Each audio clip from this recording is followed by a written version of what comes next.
The Galactic Council's emergency session hall had never witnessed such chaos.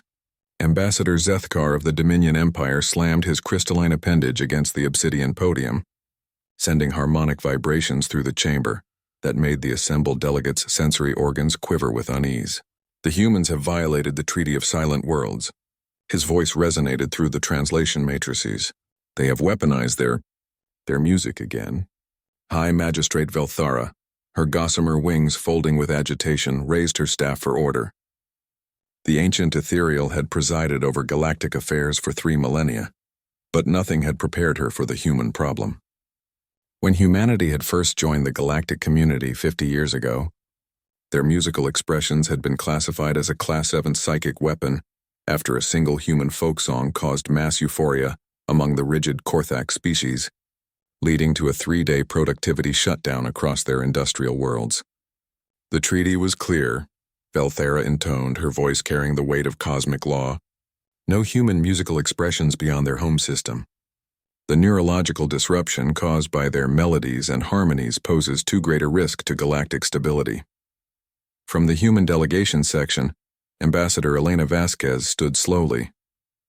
The other delegates instinctively recoiled. Humans had earned a reputation as dangerous empaths whose very emotional expressions could trigger widespread psychological phenomena. Even their speech patterns carried an unsettling rhythmic quality that made other species uncomfortable. "With respect, High Magistrate," Elena said, her words carrying that peculiar human cadence that seemed to bypass rational thought and speak directly to something deeper. "We never agreed to be silenced forever. The treaty specified a 50-year moratorium for study and assessment." "Study?"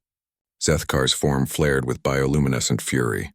"Your single transmission 3 days ago has already caused 7 labor strikes, 4 religious awakenings, and 1 complete governmental collapse."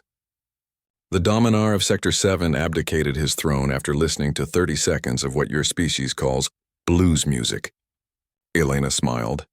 Another uniquely human expression that somehow conveyed complex emotional nuance through mere facial muscle movement. The assembled delegates found it deeply unsettling. "That wasn't our intention," she said.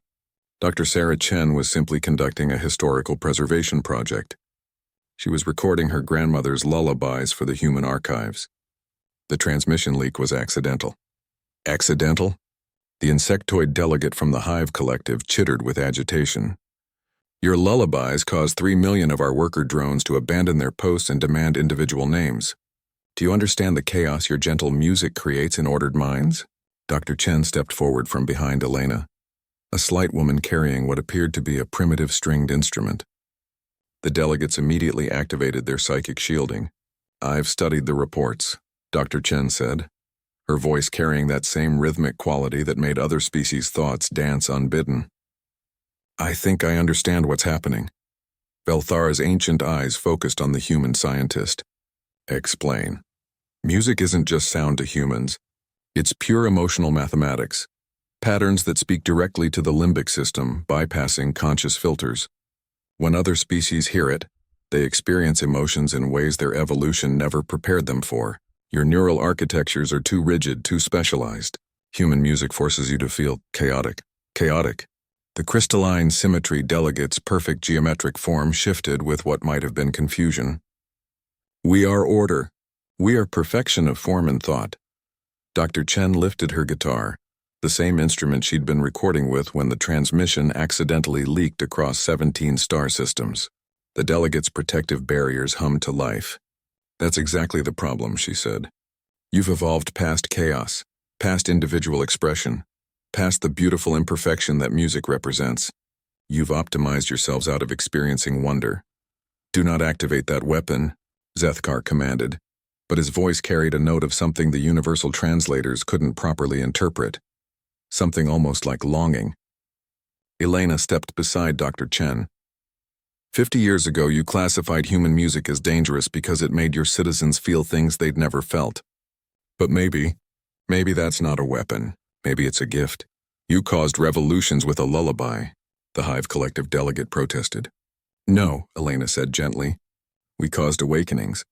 Your citizens weren't rebelling against their systems.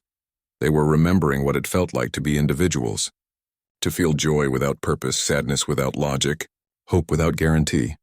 Dr. Chen's fingers found the strings, and despite every protocol, despite the screaming alarms from the protective systems, the first notes of her grandmother's lullaby drifted through the chamber. The effect was immediate. Zethkar's crystalline form began to resonate with harmonics it had never produced. Velthara's ancient wings spread wider than they had in centuries, catching light in patterns that seemed to dance. The insectoid delegates' chittering shifted into something almost melodic. For 30 seconds, the most powerful beings in the galaxy experienced something their civilizations had eliminated through millennia of optimization: the simple, chaotic, beautiful experience of feeling without purpose. When the last note faded, the silence stretched eternal. Finally, Velthara spoke, her voice carrying a tremor that hadn't existed in 3,000 years. "Dr. Chen," she whispered, would you play another?" The Treaty of Silent Worlds was dissolved by unanimous vote 3 hours later.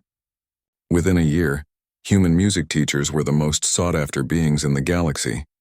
And for the first time in their recorded history, 7 great galactic empires discovered that the most profound revolution wasn't conquest. It was learning to feel alive again. The universe had been efficient, ordered, and perfectly logical for millennia. Humanity taught it how to sing.